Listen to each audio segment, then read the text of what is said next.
I mean, I have like 1,000 questions, but you have already answered like half of them with your Good. story. You're an amazing storyteller, Bob. So Paul, he writes, how did it you ended up in the P-47 and not any other aircraft type? And was there some other aircraft you'd rather been flying? Well, the answer is no. That what happened was uh, the Army Air Forces in 1942 had to prepare for tactical aircraft. Now, in one of those high level decisions that turns out to be pretty bad, they earmarked what was to be the Mustang. It was originally the A-36, and it was to be an attacked fighter bomber, which was about as ridiculous a decision as could be made because it was a liquid cooled engine that could not withstand any ground damage. You could actually down an A-36, which became the P-51, with a 22 if you hit that liquid cooled engine. So they in early no mid 1942 they switched. They said, well, we developed the P-47 to be an escort fighter, but it had short legs. That 2,000 horsepower engine gulped about 100 gallons an hour, so you couldn't go very far. Whereas the Mustang with liquid cooled had long legs. Well, they switched it, fortunately, and the Ninth Air Force was created as a tactical air force with the most rugged fighter in the American Air Force, the P-47 Thunderbolt. Eventually, and I flew two models of it. The first model, I've forgotten the actual designation, but it was that uh, you could identify it by the cockpit. It was built into the frame, and when they were the first aircraft to get to England, and then when the later model, the D-22, came out with the bubble canopy, there was only enough of those for two squadrons. So in the 404th, the three squadron leaders drew a straw to see who had to take the old model, and the 506 lost. So I wound up flying in this outdated aircraft until they got enough P-47 D-22s with the bubble canopy. Okay. And the steel plate in the back of the pilot, and you don't see that, but that was the pilot's best friend because practically all attacks, and as Jim knows, when you got commissioned, you were supposed to be a gentleman.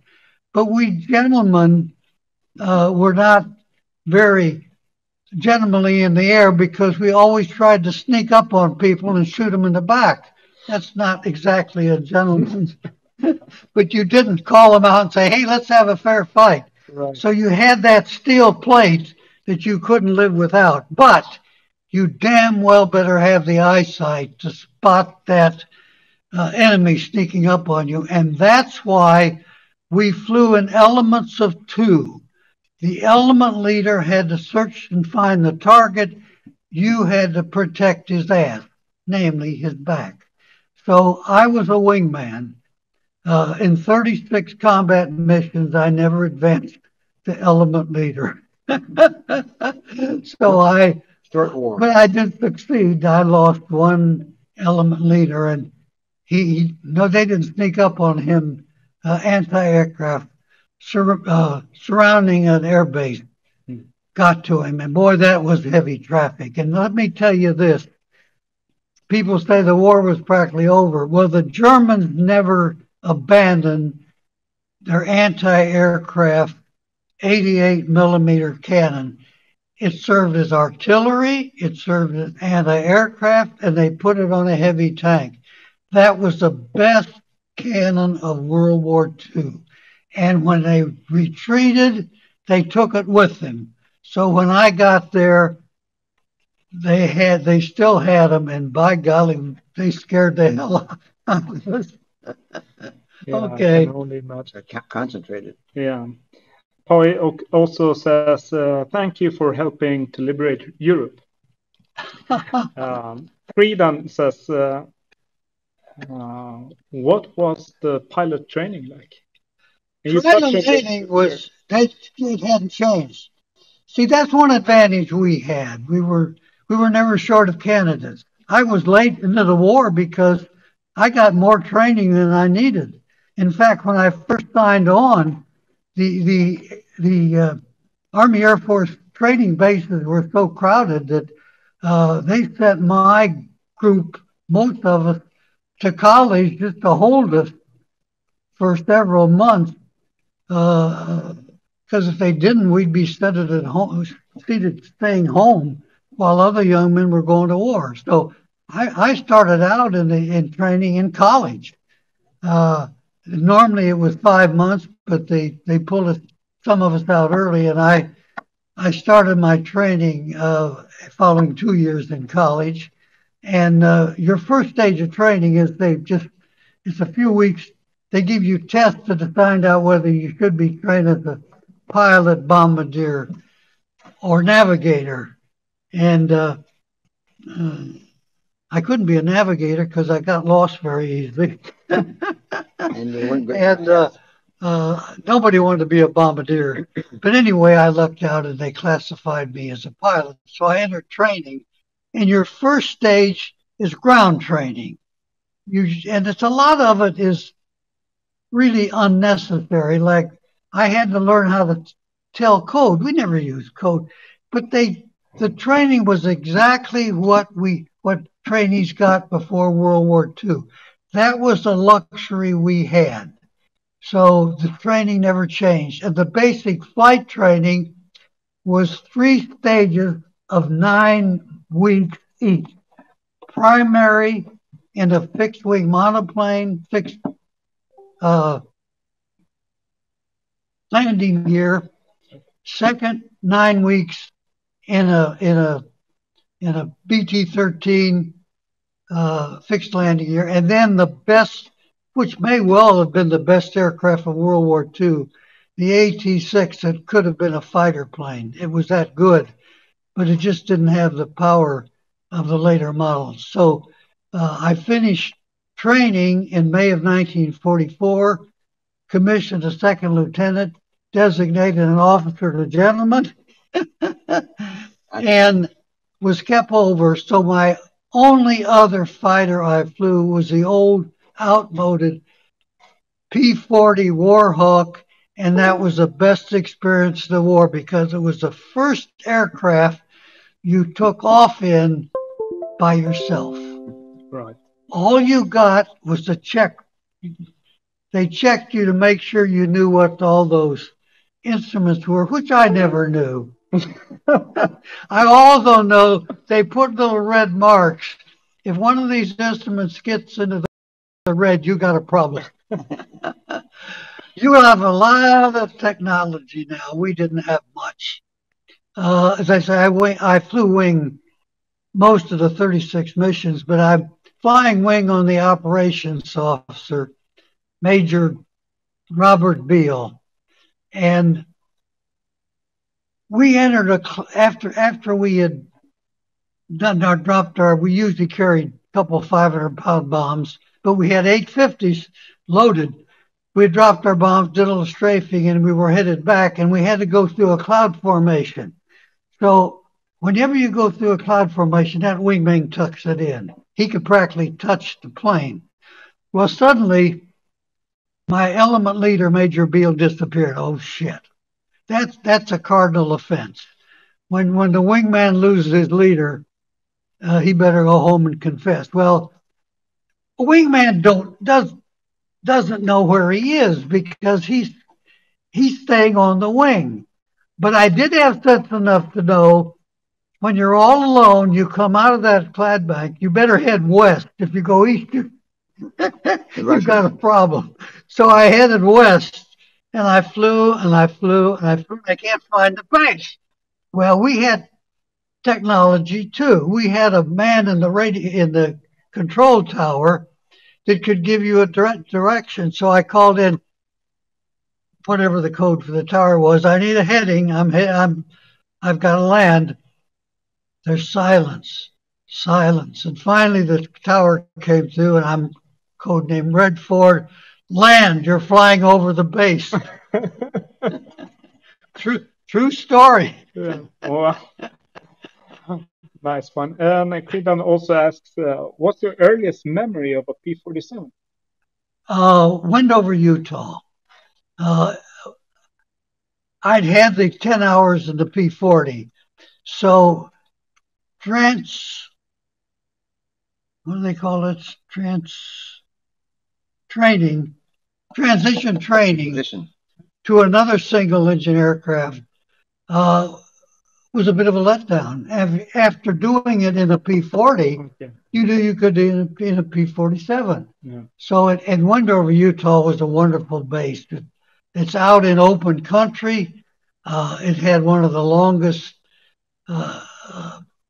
runways, concrete railway, 10,000 plus some concrete at the end, which is important because I had a malfunction. I had a forced landing. The connector to the hydraulic system broke loose, and my aim stake I couldn't see suddenly, and I pulled up my goggles, which was the dumbest thing you could do because all that hydraulic fluid hit me in the eyes.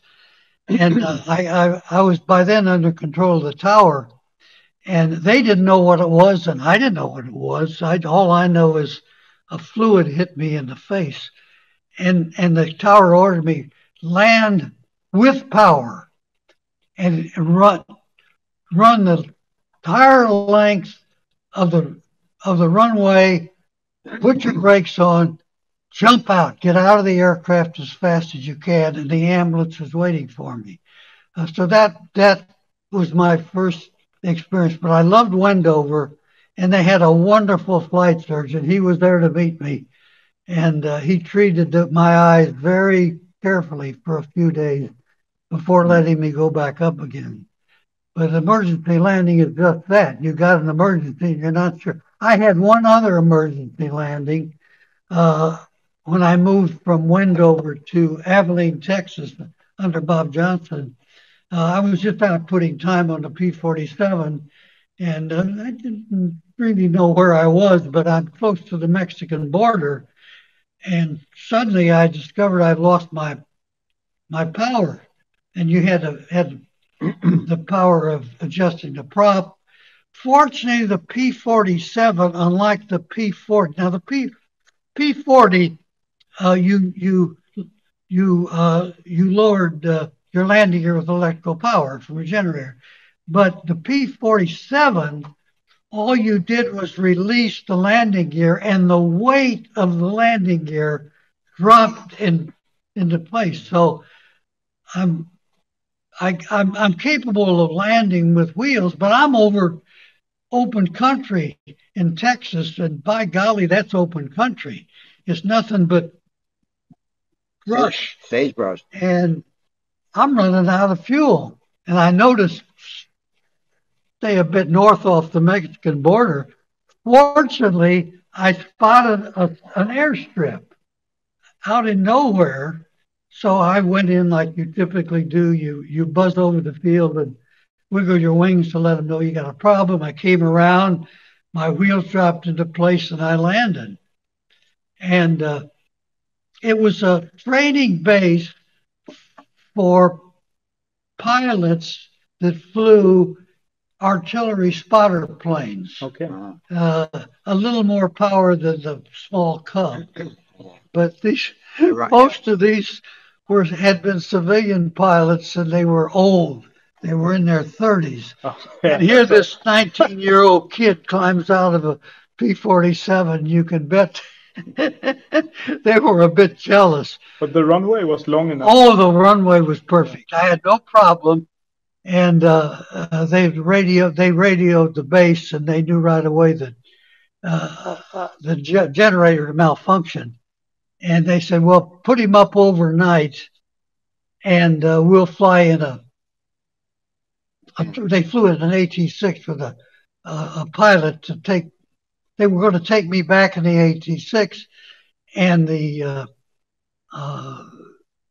pilot was going to fix the generator and then we would go. But anyway, it's Thanksgiving. And that's a big deal on Thanksgiving. And I got a hot date that night. So I told the tower to call this buddy of mine to call my date and say, well, I'm stranded. I got to stay here overnight. Well, I got a flight suit on, that's all. And they have a big Thanksgiving dinner in the officers club, but they wouldn't let me in. They're not going to let a guy in a flight suit. You've got to wear officer's dress. So Thanksgiving, I'm forced to go around and buddy up to the chef who gave me a turkey dinner. So that was my experience. It's interesting because I've got a good photograph taken of me sometime during my stay in heaven of the date that was broken because I had an emergency landing.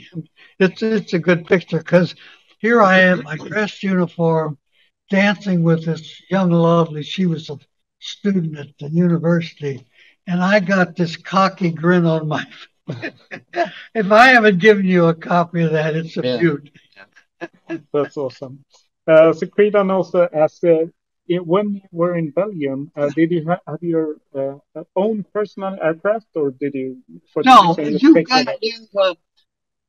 you got assigned your own aircraft at about 50 missions, and I only had 36. Okay. So I was always flying somebody else's aircraft, and I had a little trouble on one. It's you had one airstrip, so quite often you're landing in a crosswind, and which is when you're piloting 7 tons of aircraft, that could be a little tricky. Well, I didn't give it the attention it should to cope with the crosswind, and I let the aircraft slip off that runway, and it caught that left wheel in mud, and that P-47 went up on its nose. Oh. Well, the only thing was hurt was my feelings, but I sure bent the hell out of 4 paddle blades of somebody's aircraft. I gotta go. So keep staying. So the pilots that did have their own personal aircraft, was there a culture of custom paint jobs and stuff like that? Yes. Okay. Yes. Tell me about that. They were assigned an aircraft. They had their own staff leader, leading staff mechanic, and they really took care of it. There was, for every aircraft, all total, there were about 10 enlisted men, but many of them could be in the mess hall, signal corps, medical corps, and so on. But you did have, your aircraft had a chief mechanic, you had an ordnance officer, and you had a guy that maintained the radio and all that. So you had about, I would say, at least 5. But you had your own aircraft, and you could paint on there whatever you want. Oh, really? And it was usually the name of your girlfriend. Yeah. Great job. Tell Pepita. Are you going to buy? Well, I'll tell you. Okay, very cool. And Mags asks, what kind of air-to-ground missions did you fly mostly, and what was the typical target? The best ground missions were in direct support of some ground unit. And we actually, they asked for a volunteer from the squadron to go and be in the lead tank for about a week, maybe a little more. Okay. And sometimes not much happened, and sometimes you were in the front of an attack. And that was always the best mission because we were actually, you could see what you were doing. And I got one of my best missions, I got credit for destroying 3 medium tanks. Now, if you had your 840s converge, you could actually destroy a medium tank. Really? and I destroyed about 3 of them and got credit for damaging about 3 more. You could only cope with a heavy German tank where they were carrying fuel strapped to their tank. Okay. Yeah. And that may have helped them on the ground, but if they got caught by an air attack, they were in deep trouble because you could set that heavy tank on fire, but you couldn't penetrate a heavy tank, even with 850s. Right. Now, of course, we sometimes had a couple of bombs, Mm-hmm. and if you were a good bomber, and remember, we did not have the technology. Right. I described once to a high school group that we dive bomb like you throw a softball. You dive and you know when to let the bomb go to throw it Right. at the target. Mm-hmm. And if you were good at that, you could destroy anything you aimed, because we had two 500-pound bombs on each wing. You had to throw 2 at a time. Yeah. But if you were good at that, you could manage those 2 bombs to destroy anything it hit. Yeah. And were you good at it? I was by judge to what my evaluation it went over. I'd love to do that. Yeah. You had to have the feel of the aircraft. Right. You were part of the aircraft, and you could. It was great sport. As I say, it was like throwing a softball. And was that technique more was it more feeling, or was it more reading parameters, or equal? I think it was more feeling. Yeah. In other words, you and your aircraft were one thing. Yeah. Well, that's true in any case, but this especially. Yeah. So Max also asks, when out on a mission, were you free to engage any German units, or did you have strict rules of engagements? No, we were the flight leader was pretty much free. The missions varied in size. Some of the missions you had a flight leader with maybe 8 planes. You had them divided into elements of 2. I remember one mission. It was a full group mission, all 3 squadrons, and we attacked the German communication center. And that was the most aircraft of any one mission. But normally a flight was about 8 or 12. Okay. And that was good. The flight leader had control. Now he could start out with the mission, but in many cases the mission was called armed reconnaissance. Right. Go after whatever you run into. And I've got a list of all my combat missions, and most of them are armed reconnaissance. Okay. Johnny asks, how did you spend your time between missions, if there were any time, that is? Oh, yes, in Saint-Tron, Belgium. I might say I had a wonderful girlfriend. Now, I don't think I'll say any more about that. Okay. No, of course, the Belgians loved us. The Allies drove the Germans out. And remember, they were young girls under the German occupation, and that was a tough time. Because there were a lot of nice Germans, but they couldn't associate with them. And along come these dashing, young, handsome Americans. Yeah. Right. There you go. Okay. Her name, by the way, was Renee. Renee. And he also asked, what thoughts typically crossed your mind before a mission, and what did you think about when en route the target? Well, before a mission, you met with the intelligence officer, and he had a map, and he showed us where we were going, and supposedly he had advanced intelligence information as what kind of opposition you might inherit. And I can say we were all there, armed and ready to go. And when the intelligence officer finishes briefing and we had to head to our aircraft, we all had to pee first. Yeah. That's a good idea. That's natural. Yeah. So usually the aircraft for some distance, and we were loaded into jeeps and flown out and got in our aircraft and did the warm up. And one of the interesting ways, now when you were on the ground in that P-47, you couldn't see. You had to wiggle back and forth. But what we did, one of the ground crew spread out on the wing to watch where we were going because we couldn't see. And that was, we felt sorry for them in the winter because that was cold. Oh yeah. And they felt sorry for us. We were in a warm combat, but we might not come home.